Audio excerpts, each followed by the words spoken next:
नमः पार्वती पतये हर हर। भारतीय जनता पार्टी के जिला के अध्यक्ष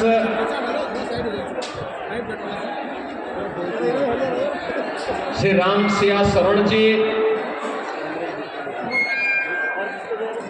लोकप्रिय सांसद श्री योगेंद्र चंदौलिया जी, भारतीय जनता पार्टी के लोकप्रिय प्रत्याशी दिया टेबल मत हिलाओ श्री बजरंग शुक्ला जी, जिला प्रभारी श्री योगेश आत्रे जी,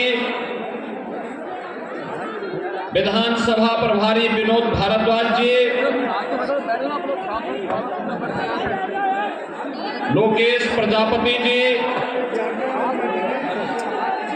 मंच पर उपस्थित भारतीय जनता पार्टी के सभी पदाधिकारीगण,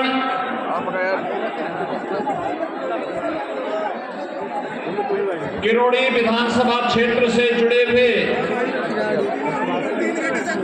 सभी उपस्थित मेरे बहनों और भाइयों,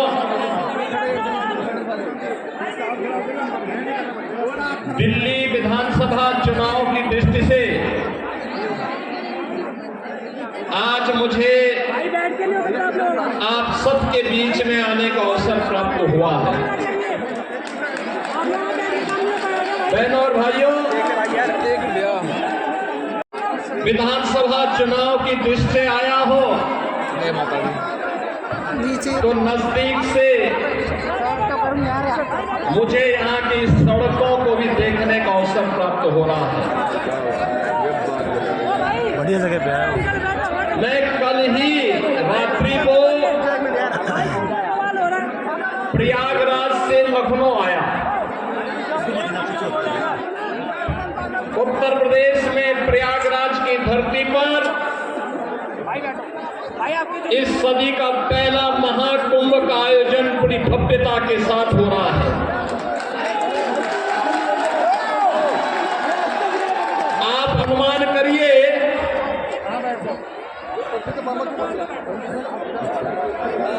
13 जनवरी से पौष पूर्णिमा से और आज 23 जनवरी तक इन 10 दिनों में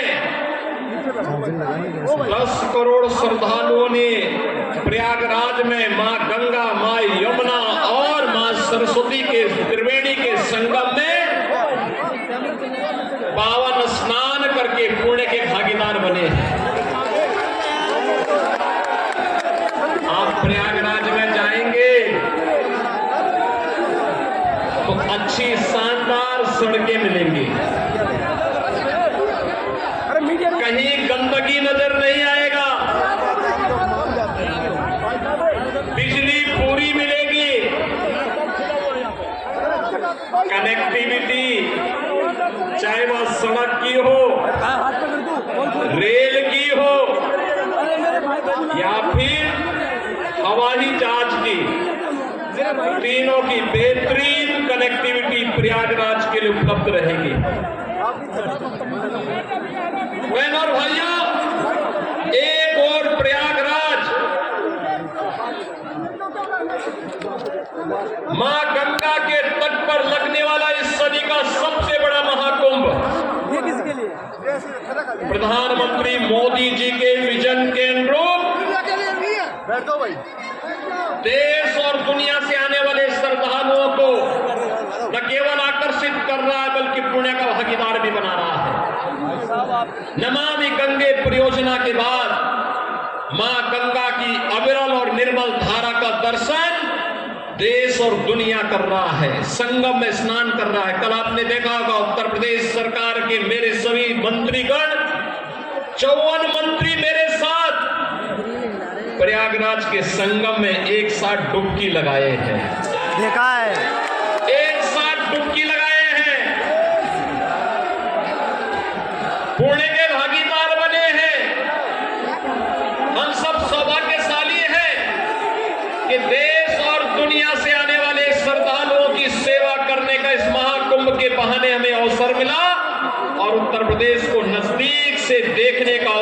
सभी पूज्य संतों को, श्रद्धालुओं को प्राप्त हो रहा है।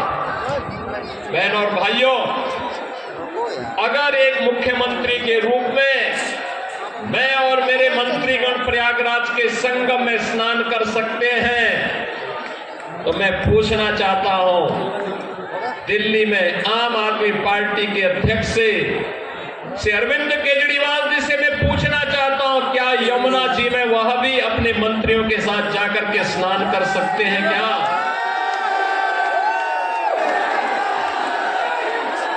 अगर उनमें नैतिक साहस है तो उनको इसका जवाब देना चाहिए। यमुना मैया को एक गंदे नाले के रूप में बदलने का अपराध क्या उन्होंने किया है कि नहीं किया?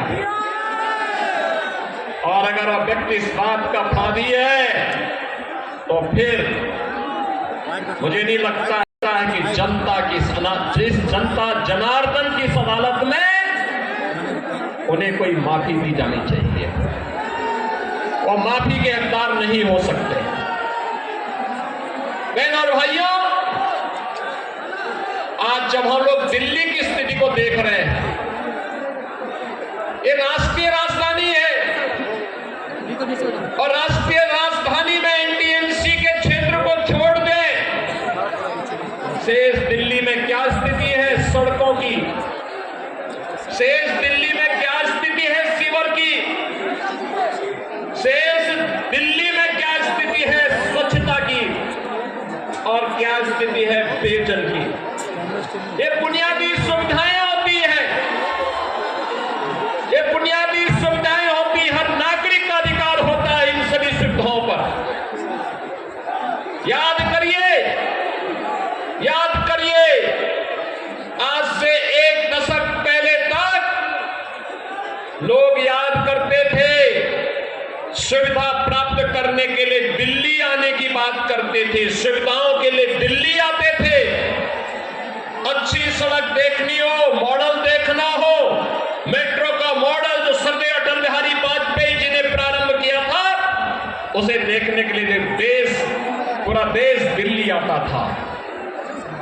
सड़कों की बात होती थी, दिल्ली आता था। स्वच्छता की बात होती थी, दिल्ली आता था। कोई नया कार्य होता था, उसको देखने के लिए लोग दिल्ली आते थे।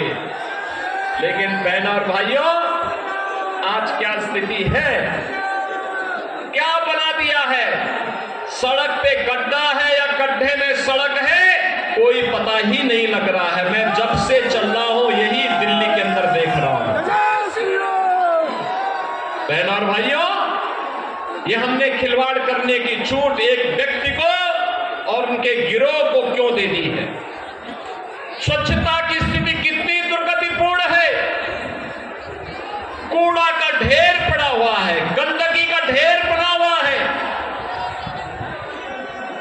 दिल्ली राष्ट्रीय राजधानी के अंदर इस प्रकार की दुर्गति हो, सीवर बहरा सड़कों पर, हमारे वाहनों को भी उसी सीवर के बहते हुए सीवर से गुजरना पड़ा। और अभी तो पेयजल का भीषण संकट आने वाला है। दिल्ली में आम आदमी पार्टी की सरकार का पाप का भुक्तभोगी हमारी पावन मथुरा वृंदावन के श्रद्धालुओं को और संतों को भी उठाना पड़ता है। वहां मां गंगा एक गंदे नाले में बदल करके जाती है। जब भी नमामि गंगे परियोजना के अंतर्गत मां यमुना की शुद्धता की बात आई, स्वच्छता की बात आई, तो अरविंद केजरीवाल एंड कंपनी ने कोई सहयोग नहीं किया। ये सहयोग नहीं करना चाहते,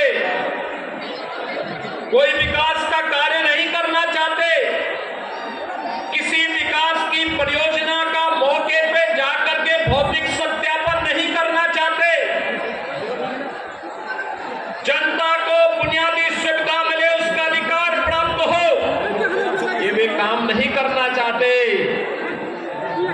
इनका तो एक ही कार्य है, प्रातः काल होते ही सोशल मीडिया पर झूठे ट्वीट करना करना, झूठी फिल्मों का प्रदर्शन करना, झूठे प्रेस वक्तव्य और प्रेस वार्ता के माध्यम से केवल गुमराह करने वाले वक्तव्यों को देना, जितना समय झूठ बोलने की एटीएम के रूप में आम आदमी पार्टी और उनके नेता समय बर्बाद करते हैं, ये झूठ का एटीएम बनने की बजाय अगर उन्होंने जनता की जन सुविधा और विकास के बारे में सोचा होता तो 10 वर्ष में दिल्ली की कायाकल्प हो गई होती, दिल्ली बदल गई होती। लेकिन बहन और भाइयों, दिल्ली बदलने की नहीं, इन लोगों ने दिल्ली को तो एक कूड़ा घर बना दिया है, दिल्ली को व्यवस्था का एक अड्डा बना दिया है। आजकल मैं सुन रहा हूं अपने भाषणों में से अरविंद केजरीवाल जी बार बार उत्तर प्रदेश की चर्चा कर रहे हैं, लेकिन उनको भूलना नहीं चाहिए अब मॉडल के रूप में उत्तर प्रदेश को लोग देख रहे हैं। मैं पूछना चाहता हूं, दिल्ली के अंदर भी ओखला औद्योगिक क्षेत्र है और पिछले 10 वर्ष में उद्योग ना के बराबर लगे हैं, कोई सुविधा नहीं, कोई सुविधा नहीं। आम आदमी पार्टी ने एक सुनियोजित साजिश के अंतर्गत ओखला दिल्ली के अंदर उद्योग तो नहीं लगने दिए, कोई रुचि भी नहीं ली, लेकिन इसमें बांग्लादेशी घुसपैठियों को और रोहिंग्या को जरूर बसाने का काम किया है। आम आदमी पार्टी के नेताओं के घर में आधार बनाने की मशीन के माध्यम से आधार बांटे जाते हैं इन बांग्लादेशी घुसपैठियों को, और दूसरी तरफ उत्तर प्रदेश में न्यू ओखला के रूप में नोएडा की तस्वीर भी आप सबके सामने है। आज आप जाइए दिल्ली की सड़कों को और नोएडा की सड़कों को जाकर के देखो, जमीन आसमान का अंतर नजर आएगा। दिल्ली की सड़कों को और गाजियाबाद की सड़कों को जाकर के देखो, जमीन आसमान का अंतर नजर आएगा। उत्तर प्रदेश के शिक्षण संस्थानों को, उत्तर प्रदेश के मेडिकल कॉलेजेस को और दिल्ली के अंदर यहां की राज्य सरकार के द्वारा चलाए जाने वाले वे जर्जर विद्यालय के भवनों को देख करके आप अंदाजा लगा सकते हैं कि बच्चों के भविष्य के साथ इनका व्यवहार क्या है। बहनों और भाइयों, एक सुनियोजित साजिश के तहत दिल्ली की जनता को तो इन्होंने जन सुविधाओं से वंचित रखा ही, साथ साथ राष्ट्रीय सुरक्षा के साथ खिलवाड़ भी इन्होंने उन अपने शरारत भरी कृत्यों से किया है। आपने देखा होगा 2020 में दिल्ली के अंदर किस तरीके से दंगे करवाए गए और आम आदमी पार्टी के पार्षद और उनके विधायकों की संलिप्तता इस पूरे षड्यंत्र में सामने आई थी। ये लगातार राष्ट्रीय सुरक्षा के साथ खिलवाड़ कर रहे हैं। स्वाभाविक रूप से जो अपने गुरु सर्वैया अन्ना हजारे को धोखा दे सकता हो, वह व्यक्ति जनता को भी धोखा देने में माहिर होगा। देश को भी धोखा दे रहे हैं, जनता जनार्दन को भी धोखा दे रहे हैं।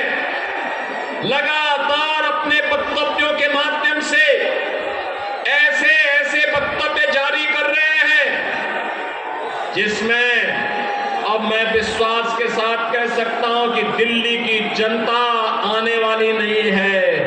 और मैं यही अनुरोध करने के लिए आया हूं, बहनों और भाइयों।